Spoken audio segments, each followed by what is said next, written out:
Hello, congrats. Hello. Ayan. Ngayon, nag-gets ko na yung video. Nung habang nagkukwento ka, ngayon nag-gets ko na yung story nung ano. Dustin.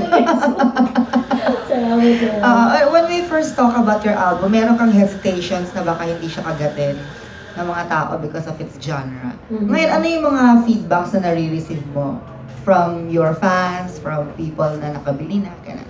So far, ang sinasabi nila talagang nawawala daw yung stress nila. Wow! Kapag pinapakinggan nila. Kasi, yun yung ano ko din, yun yung goal ko eh. Kasi syempre, music, ano siya eh, parang siyang medicine eh, di ba?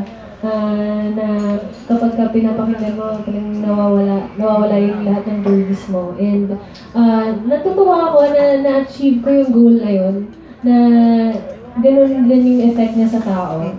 At nakakatuwa na kapag may mga nagtatag sa akin ng mga lyrics na from the album, tapos yung mga CDs na nabili nila.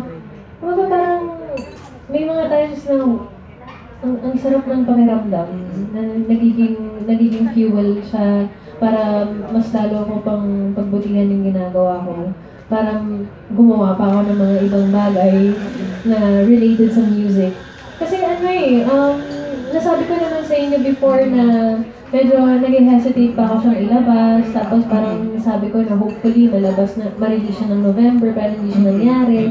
Yung mga ganun. So, yun yung nagiging cause ng doubt ko na baka nga hindi siya meant to be heard. Pero, noong time na-appreciate na siya ng tao, kahit sa mga taong hindi ko in-expect na makikinig, parang okay na ako. Mission accomplished.